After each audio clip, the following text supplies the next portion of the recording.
96.3 WHUR. This is the Insight segment. Your questions or comments at 202-432-WHUR or toll free 1-800-221-WHUR. Now, Insight. Welcome back, everyone. I'm Millette Green. Harold Fisher is off tonight. Well, you've heard of the Vagina Monologues and the Punani Poets and even the Johnson Chronicles. Well, now there's a new play out that chronicles another sought-after body part. It's called The Ass Chronicles, and that is the only time that we will say that word tonight on the air. We'll just be creative and use other words here. Joining us to talk about it is playwright Empress Joyner. By day, she's a D.C. school administrator with a background as a special education teacher. She has a master's degree. By night, she calls herself a superhero who gets attention for her really big tush. If you'd like to join this discussion, give us a call at 202-432-WHUR. That's 202-432-9487 from outside the local listening area. Call 1-800-221-WHUR. Empress, thanks so much for being with us tonight. Thank you for having me. Okay, you were part of the much heralded Vagina Monologues a couple of years ago. Yes. Now you've written a play of your own which examines another celebrated body part. Yes. The idea came from all the attention that you've gotten over the years about your booty, yes. right? Definitely that. Good and bad attention. Good and bad attention and intriguing attention. I had participated in the Vagina Monologues, like you said, and I was sitting down one day with a roommate at the time, and we were just having a discussion, and it was probably after being accosted or some strange comment was made. Like one recently when a guy said, "Did you grow that?" Oh. Goodness. Yeah, so because of comments like that, I said, you know what, I should write my own monologues about, this body part because my butt gets so much attention. Yeah. And I question it, and I'm very open about it. I'm like, so why are you so intrigued with this? Because obviously it's not the biggest one on the planet. I've seen bigger with smaller waists, and I've seen, bigger with bigger waists. So why are you so intrigued with mine?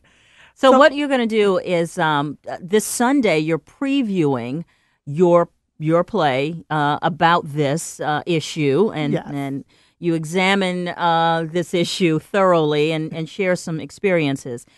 In the bigger play, you have a whole bunch more of experiences and tales that you run down. But give us an idea of how it will go when people preview it, what people will see. Well, if you come out this Sunday, the preview you will get, we have several monologues. I'll run down some of the titles, like Bubble World, which is a monologue about, purchasing your own bubble, since everyone is intrigued with one. And that's our creative way. You can buy one, you can. Yeah, and you can buy them right down the street on Georgia Avenue, because I saw one today. I was like, wow. Yeah, you definitely can. Another one that you will get to preview is the musical tribute, which we just look at all the songs, well, not all of them, but an array of songs from different genres that celebrate the backside. Well, every monologue somehow relates to the buttocks, be it through sex, love, rape, puberty, mutilation, and you go into some other issues as well, some more serious issues. Definitely. Here, as we just mentioned. Right. And one of the monologues is called Put a Robe On, and it touches on child molestation. And one thing about the play, although you'll laugh and have fun, there are serious issues that we touch on. As I said, these are personal stories, but I've been so blessed to be able to be healed from so many experiences and so many tragedies. And that's the title of, or in the name of my organization, myself and my business partner and director, Cola. Our company is called Healing Out Loud Theater Company, because we not only produce wonderful plays that make you laugh, but we really reach out to the community and we touch on issues that affect our community. Absolutely. Let's invite our listeners to join this discussion. Give us a call at 202-432-WHUR. That's 202-432-9487. Good evening, caller. Welcome to Insight. You're on the air. What's your name? Where are you calling from? And what do you have to say? T, I'm calling from Baltimore. How you doing? I'm good. What's going on? What's on your mind? Not much, but I was just thinking about the new anthology, the monologues, I'll call it for now.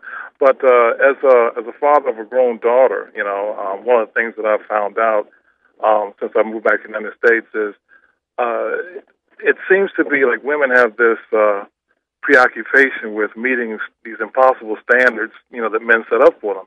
And as my daughter was getting older, I had to constantly encourage her and let her know that, there is no such thing as perfection.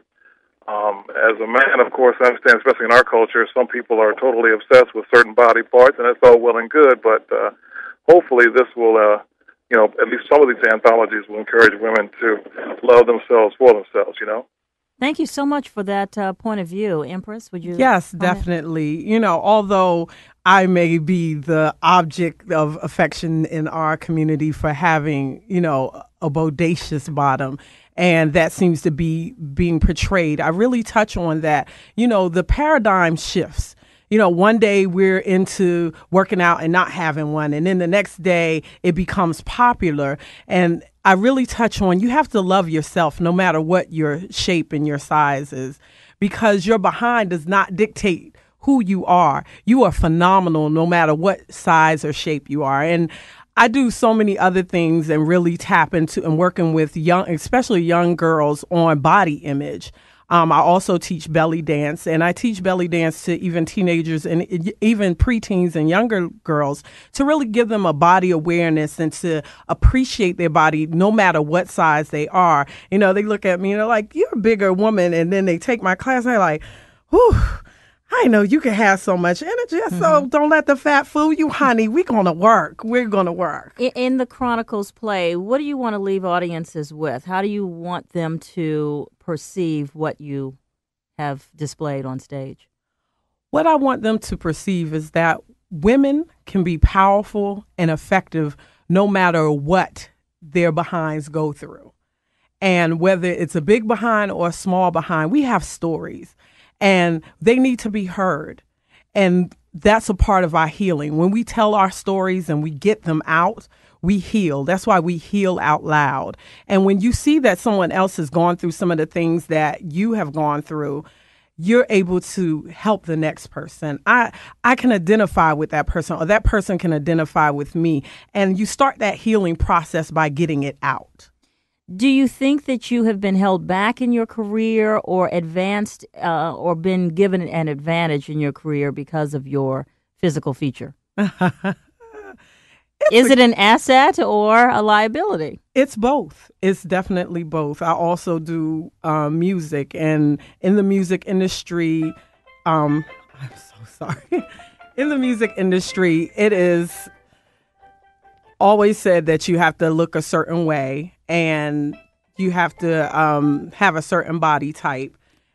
And I don't fit that. I really don't. So from not fitting that, it has caused me to not be able to get into certain arenas when it comes to the entertainment business. And I think this is one of the things that pushed me to writing this play is so that I can say, hey, it doesn't matter how I look. I'm phenomenal regardless. You're going to take notice. I like to say that I like to bust down doors when it comes to the imaging of the entertainment business, whether it be music, whether it be plays, whether it be on TV, that we need to embrace all body types. We're going to take a short break, and when we come back, we're going to take more of your phone calls. Give us a call at 202-432-WHUR. That's 432-9487. And then I want to talk about, Empress, the charity component to this play, because there is a cause behind this, too. We'll take a break. We'll be right back. If you're looking for the best name brands in home furnishings at the lowest prices of the season,